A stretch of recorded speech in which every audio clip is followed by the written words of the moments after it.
সকলকে নমস্কার। আজ একটা নতুন কবিতা আজই লিখলাম, শোনাতে চাই।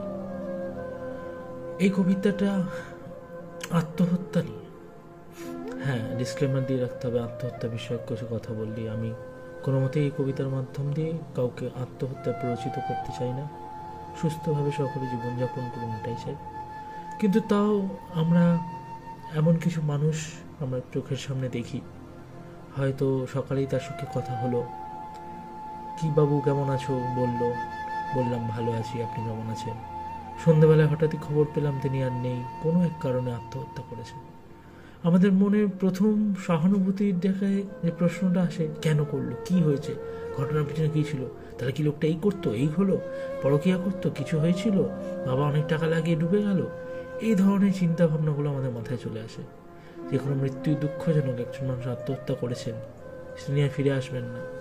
তার এই মৃত্যুটাকে আমরা, শোকটাকে অন্তত সম্মান করি, যে তিনি যে ডিসিশন নিয়েছেন সেটা ভুল হতে পারে, জীবনে বেঁচে থাকার থেকে ভালো কিছু সিদ্ধান্ত হতেই পারে না। আত্মহত্যাকে আমি সমর্থন করি না, কিন্তু তিনি যে আত্মহত্যা করেছেন, আমরা তো তার পাশে থাকতে জানি। তিনি যখন বেঁচে ছিলেন তার দুঃখ কষ্ট কী ছিল জানতে চাইনি, কিন্তু মরে যাওয়ার পর এরকম একেবারে শকুনের মতো ঝাঁপিয়ে পড়া কেন, যে কী হয়েছিল না হয়েছিল জেনে কি হবে, যা হওয়ার তো হয়ে গেছে, আর তো সে ফিরে আসবে না। যা হওয়ার তা হয়ে যায়, নদীর স্রোতের মতো ধারা বয়ে যায়, কিছু করার নেই। তাহলে আমরা কেন বারবার সেই মানুষটা কেন মারা গেল এই নিয়ে আমরা কথা তুলব, এই নিয়ে কেন এত কথা বলব? সেই মনন থেকেই আমার এই কবিতাটা, আত্মহননের ঠিক 10 মিনিট পর থেকে। কবিতার নাম আত্মহননের ঠিক 10 মিনিট পর থেকে। আসুন, যে বা যারা মারা যাচ্ছে, যদি আমরা তাদের মৃত্যুর যন্ত্রণা থেকে আটকাতে না পারি, অন্তত তাদের সিদ্ধান্তটাকে সম্মান করি। আর যেন মৃত্যুর পর তার কারণ খুঁজতে গিয়ে তার কটা গলায় পোঁচ লেগেছিল, কিভাবে পাটা কেটে পড়েছিল, কিভাবে নাড়ি ভুড়িগুলো চটকে বেরিয়ে এসেছিল, এইসব ফালতু কথায় যেন না আমরা ডুবে থাকি। আমার কবিতা আত্মহননের ঠিক 10 মিনিট পর থেকে।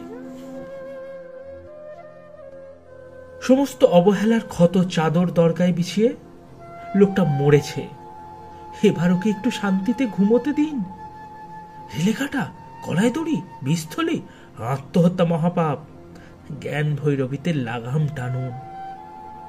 হে, আগে বউটা সিঁদুর মোছাও, ছেলেটাকে হব্বিষ্টির ন্যাড়া করো, মেয়েটিকে থান পড়াও, পরিবারকে পথে বসিয়ে দিয়ে পালালো। দাদা, আপনার মুখটা বন্ধ রাখুন। শেয়ার বাজার, সাতটা জুয়া, সম্পত্তি, পরকীয়া, বউয়ের দোষ, আলোচনাগুলো ছাড়ুন ভাই, আলোচনাগুলো ছাড়ুন।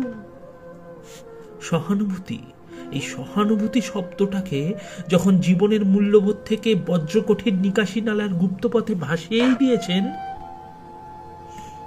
লোকগুলো তো মরছে। হাত জোর করে বলছি বাঞ্চোত, হাত জোর করে বলছি, তোদের ড্রাকুলা খেলার রক্ত খেকো স্বাদ মিটে গেলে ওদের একটু শান্তিতে মরতে দে। মানুষ মরে বাঁচুক। ধন্যবাদ। আত্মহত্যার প্ররোচনা দিচ্ছি না, আত্মহত্যার সিদ্ধান্ত কেউ নেবেন না, কিন্তু যারা মারা গেছে তাদের নিয়ে কাটাছেড়া না করে তাদের ভালোটা নিই, তাদের মৃত্যুটাকে সম্মান করি। কেন মারা গেছে এই বৃথা কারণ খুঁজে না চেষ্টা করে, সেসব দিকে না গিয়ে যে প্রিয়জনদের তারা রেখে গেল তাদের পাশে থাকি মানুষ হিসেবে, এই কামনাই করব। ধন্যবাদ।